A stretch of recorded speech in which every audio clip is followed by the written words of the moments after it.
So Ethan Klein completely loses it over Hassan. And I honestly think that this time it has gotten to a new low, as unbelievable as that sounds. This is regarding the DC shooting that just happened 2 days ago.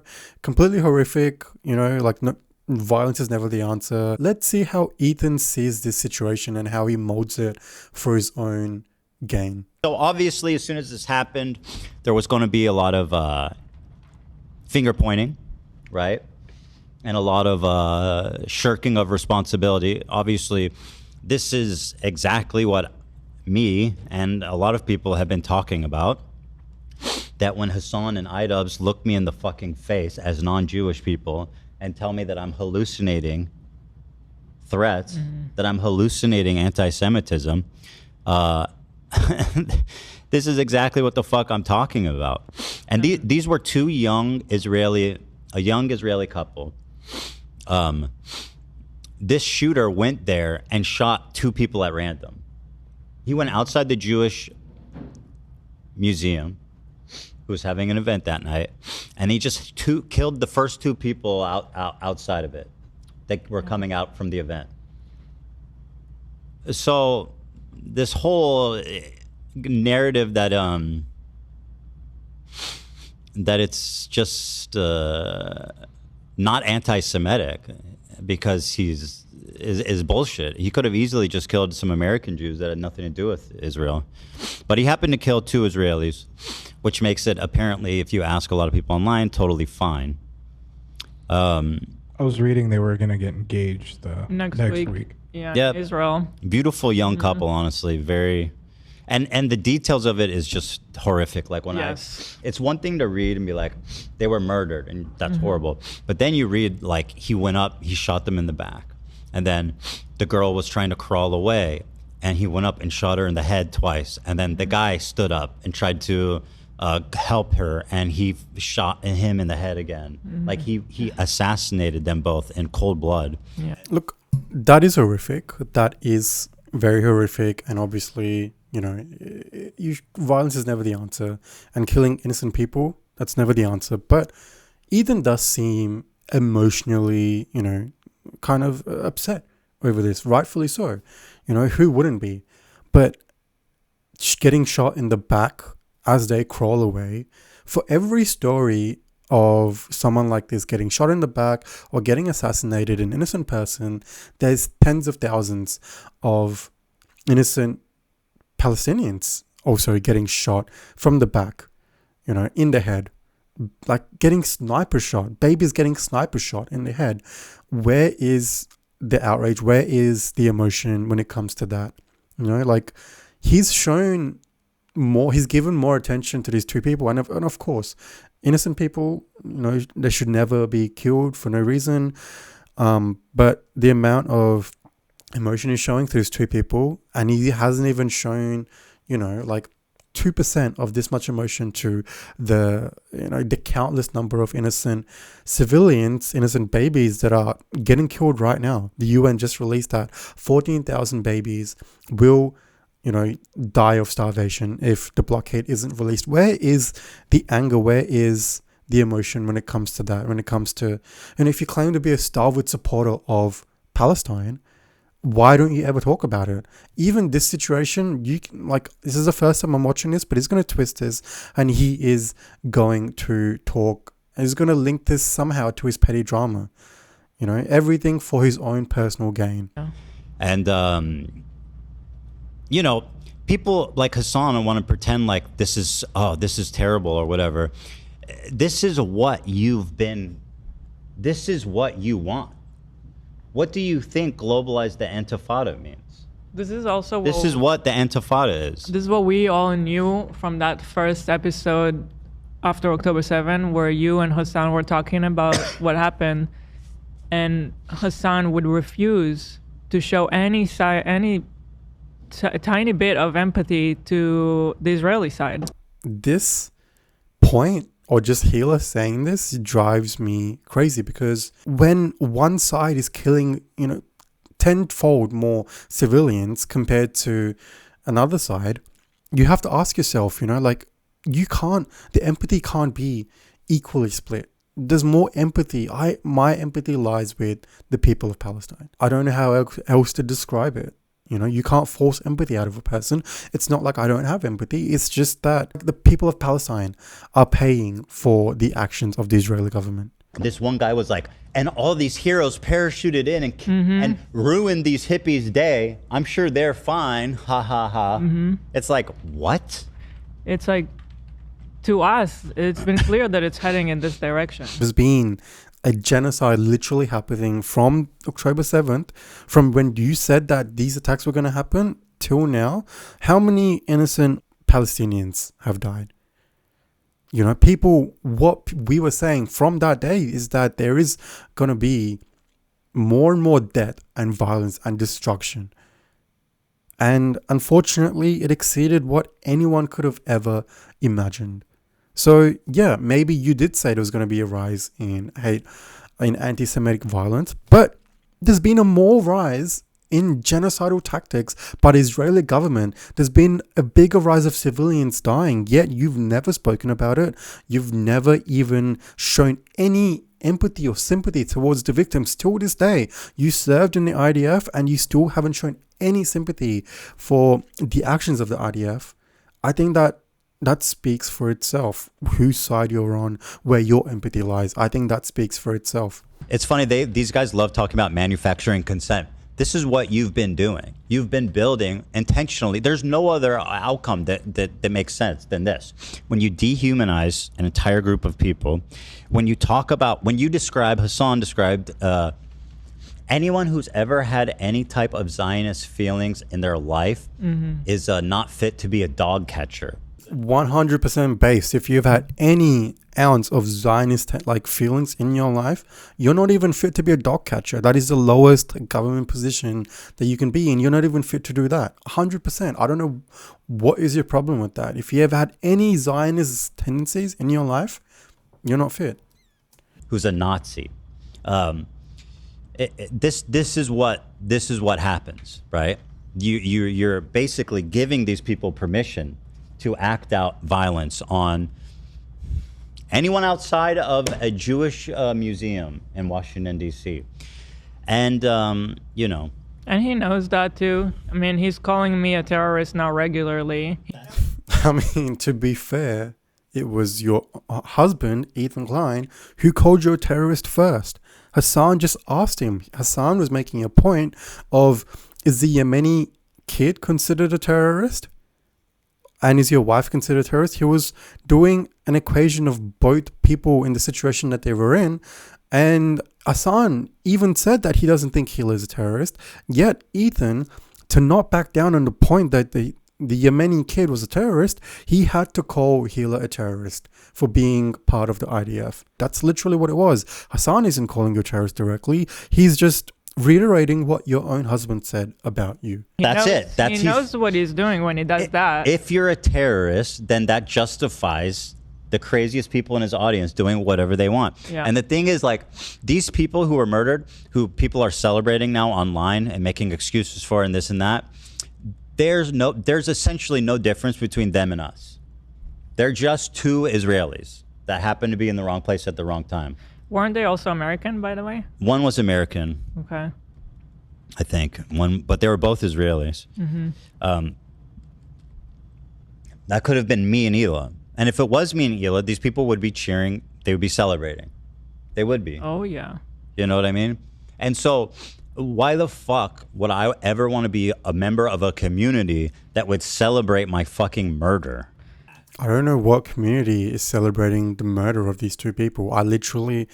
You say online everyone's celebrating this. I don't see anyone celebrating this because this doesn't do anything for the movement. This doesn't help the movement, especially if the fact that he yelled Free Palestine before he shot or as he was getting arrested, if that's true, this doesn't help anyone. This isn't helping the movement. This is just making it worse. This is just making the government, more aggressive towards pro-Palestine protesters now.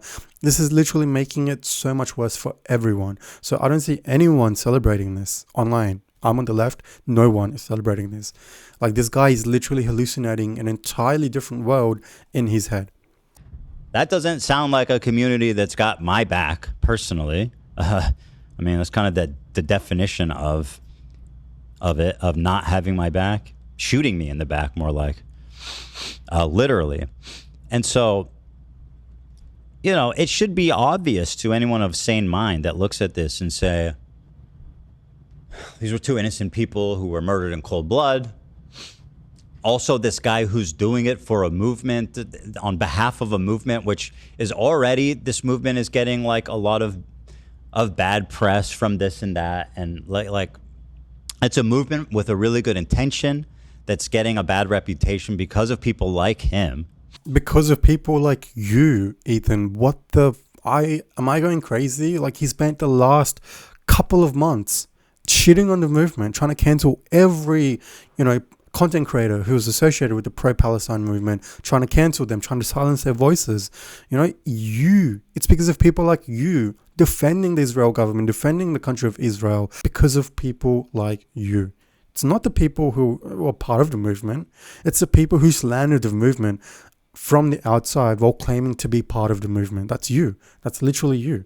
It's like when I'm vegan, and the closest thing I can think of is when people who eat meat tell you how to do activism, or tell you how you can convince other people to go vegan. Like, bro, you're not even vegan. Like, why would I take any advice from you? And same situation here. Ethan, he's not pro-Palestine, yet he's telling this movement on how they should actually, continue to organize.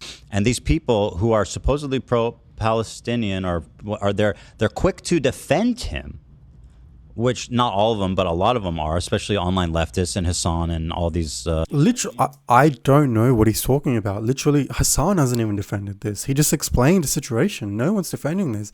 This dude is hallucinating. He's living in his own delusional world. Someone needs to wake him up. Someone needs to bring him help. Honestly, this is exactly what is the logical next step of where this type of dialogue has been moving. It is. This is what happens when Bad Empanada plays a game where he hunts Hila in a video game and kills her, right?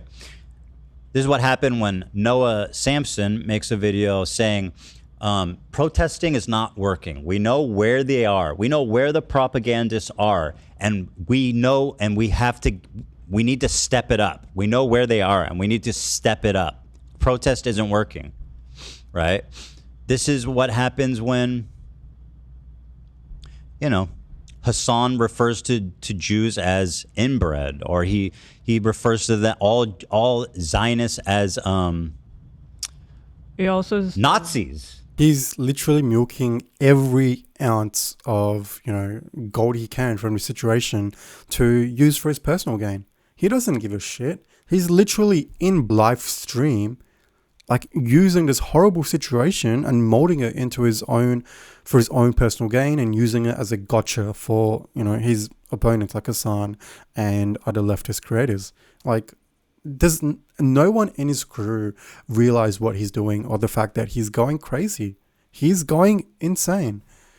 Yes. Well, now people think there's nothing you could do to a Nazi that would be out of pocket, right? Murder all Nazis, right? Mm-hmm. That's how evil they are. Right. So when they say, "Oh, they're Nazis," this is giving it's like, permission. Okay, so everything is on the table. Everything's on the table. Mm-hmm. And that's what's insane to me. That's what, from the beginning, which seemed obvious to me, that nobody wants to grapple with. Sam Cedar looked me in my fucking face and told me I'm causing anti-Semitism. You are causing anti-Semitism. He literally broke it down for you step by step, told you exactly how you're you conflating anti-Semitism with, being anti-Israel, or, conflating being Jewish with Zionism is anti-Semitic. He literally broke it down for you why whatever you're doing is so dangerous, not just for the pro-Palestine movement, but for Jews in general. What did you not understand? You literally agreed with him on the debate. You know what I mean? And like, what world are we living in? Hassan has one of his Jewish tokens he keeps around, who he restored, who's like, I refuse to admit this was anti-Semitism. This was a reaction to Israel's apartheid. It's like, bro, it happened outside of a Jewish museum 2 random people were killed. What the fuck do you need to know? Like, what more do you need to know? Mm-hmm. It's so pathetic, bro. At this point, it's just him and his wife. Just, it's like watching couples therapy. I feel like this is the only thing that they have going in their life now. The only thing they can connect with, by shitting on Hassan and shitting on the pro-Palestine movement, shitting on online leftists. It's like, a bonding moment for them. Like, you see the whole crew just completely shut off, except Zach, because, he is a Zionist. He comes in every now and then with the boosters, but the crew is silent. This is just a conversation between Ethan and his wife. People talk about me and Hila being fucking terrorists, baby killers, propagandists, genociders, right? Everything bad that you could say. They say if you tell from the people who talk about me, I'm as bad as it gets. Mm-hmm. I'm not even like a little pro-Israel. I'm like it's like I strangling babies with my own bare hands if I could. Yeah. I don't know what happened to the left. Like, what happened to inclusion, to understanding different backgrounds and different cultures. Bro, it's even like, worse. I did the army. You know how long ago it is now? It's almost 20 years ago that I did the army. Yeah, because you were a kid. I was you're 18 an adult, and you're I'm grown up going to now. turn 38 this year. Yeah. That was 20 years ago. This person, by the way, has never, ever shown any ounce of sympathy towards, the thousands of people getting killed in Gaza. Not even an ounce of sympathy. Like, to be fair on Ethan, there has been times where, he's, called the IDF a terrorist organization.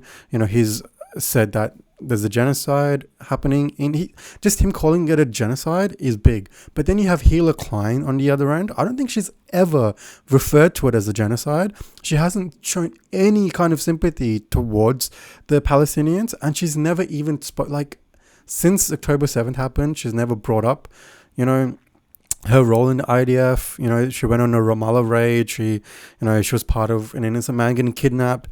She's never even apologized, like not even an ounce of sympathy or, like a learning moment for her. Nothing. She hasn't said anything. She hasn't even called it a genocide. She never even talks about the movement. Yet, when it comes to this, the passion is there. Now she has to watch her back.